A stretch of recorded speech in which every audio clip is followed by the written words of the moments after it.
पंचायती राज चुनाव में रविंद्र सिंह भाटी का क्या है बड़ा प्लान? क्या रविंद्र सिंह भाटी पंचायती राज चुनाव में उतारेंगे अपने प्रत्याशी या कांग्रेस और भाजपा दोनों में किसी एक पार्टी को देंगे समर्थन, या फिर चुपचाप ऐसा राजनीतिक जाल बिछाएंगे जिसका असर 2028 के विधानसभा चुनाव तक दिखाई देगा? क्योंकि राजनीति में एक कहावत है, दिल्ली का रास्ता संसद से जाता है, लेकिन राजस्थान की सत्ता का रास्ता गांव की चौपाल से निकलता है। और इसलिए पंचायत चुनाव को हल्के में लेना सबसे बड़ी राजनीतिक भूल हो सकती है। बहुत से लोग पंचायत चुनाव को सिर्फ सरपंच का चुनाव समझते हैं, लेकिन असलियत इससे कहीं ज्यादा बड़ी है। यहीं से बूथ लेवल का नेटवर्क भी तैयार होता है और यहीं से कार्यकर्ता भी बनते हैं। यहीं से भविष्य के प्रधान, जिला प्रमुख, विधायक और सांसद भी तैयार होते हैं। यानी जिसके पास गांव होगा, कल उसी के पास में विधानसभा का रास्ता भी मजबूत होगा। इसी वजह से बीजेपी, कांग्रेस, राष्ट्रीय लोकतांत्रिक पार्टी और सभी क्षेत्रीय नेता पंचायत चुनाव को प्रतिष्ठा की लड़ाई मानते हैं।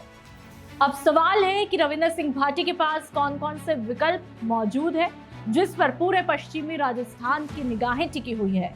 2023 विधानसभा चुनाव में उन्होंने शिव सीट से निर्दलीय जीत दर्ज करके ये साबित किया कि मजबूत संगठन के बिना जन समर्थन चुनाव जीता भी जा सकता है।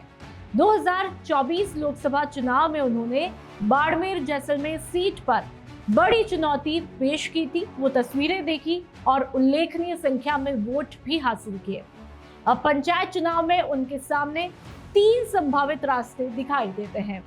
चलिए सबसे पहले रास्ते की बात कर लेते हैं, अपने समर्थित उम्मीदवार उतार देना।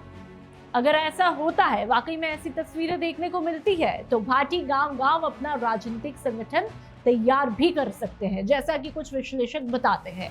आज का सरपंच कल का प्रधान, और यही लोग आगे विधानसभा चुनाव में उनकी ताकत भी बन सकते हैं।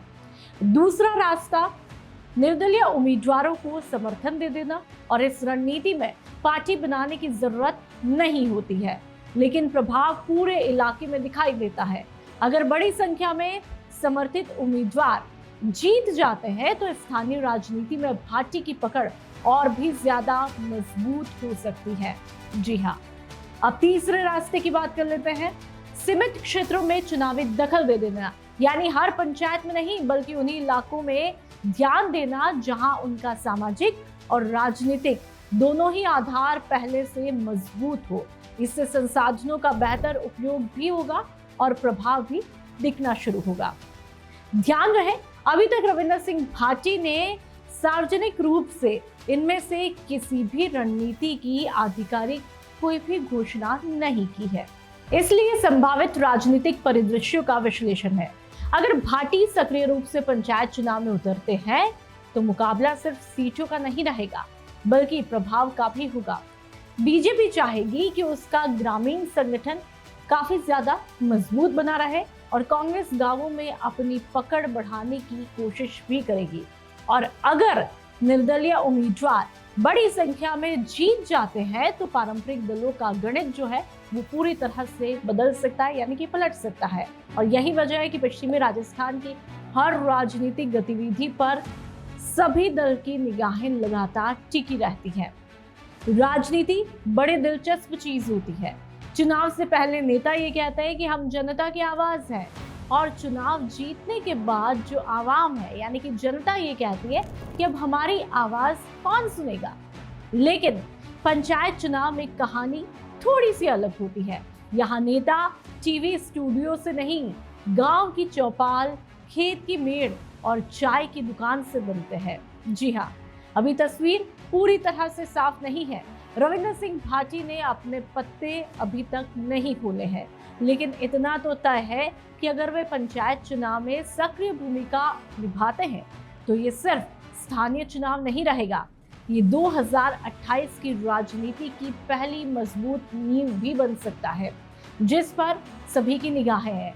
और अब नजर इस बात पर भी रहेगी कि क्या भाटी सिर्फ एक विधायक बने रहेंगे या गांव-गांव अपना ऐसा नेटवर्क भी तैयार करेंगे या खड़ा करेंगे जो आने वाले सालों में राजस्थान की राजनीति का एक नया समीकरण भी लिख दे। क्योंकि राजनीति में सबसे ताकतवर वह नहीं होता जिसके पास में सबसे ज्यादा पद हो, बल्कि वह सबसे ज्यादा ताकतवर होता है जिसके साथ सबसे ज्यादा लोग खड़े हों।